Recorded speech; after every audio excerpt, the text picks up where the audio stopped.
বাড়িতে কিছু ফল ছিল, সব ফল আবার আমার ছেলে খায় না, তাই ভাবলাম কি করা যায়।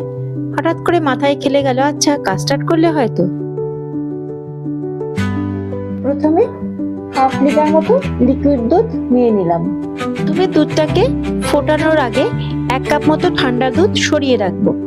তারপর বাকি দুধটা আমরা অল্প আছে ফুটিয়ে নেবো ভালো করে। আমি এখানে 500 মতো লিকুইড দুধ নিয়েছি, আপনারা চাইলে 1 লিটার বা তার বেশিও নিতে পারেন। আমি উইকফিল্ডের কাস্টার্ড পাউডারটা ব্যবহার করি।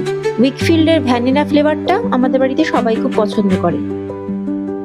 দুধ ফুটতে ফুটতে ওই যে 1 কাপ ঠান্ডা দুধ সরিয়ে রেখেছিলাম, ওই ঠান্ডা দুধে আমরা কাস্টার্ড পাউডারটাকে ভালো করে মেশাবো। আমি এখানে যেহেতু 500 দুধ নিয়েছি, তাই আমি 3 থেকে 4 চামচ মতো কাস্টার্ড পাউডার মেশাবো এই ঠান্ডা দুধের মধ্যে।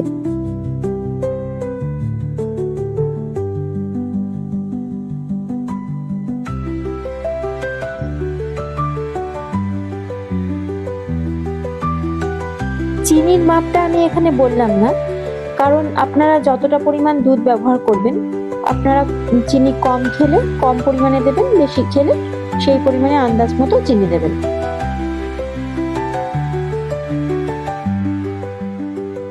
এরপরে চিনি গুলে গেলে ঠান্ডা দুধে মেশানো কাস্টার্ডটা আস্তে আস্তে দুধের মধ্যে মিশিয়ে দেবো।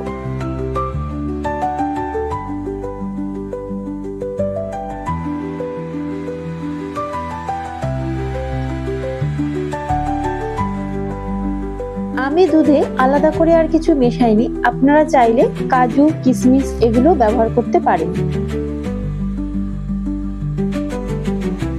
যতক্ষণ দুধ ঘন না হয় ততক্ষণ নেড়ে যেতে হবে, কেননা দুধে কাস্টার্ড দেওয়া মাত্রই দুধ যদি না নাড়তে থাকি তাহলে গরমে কাস্টার্ডটা ডেলা পাকিয়ে যায়। দেখুন দুধটা নাড়তে নাড়তে ক্রমশ ঘন হচ্ছে।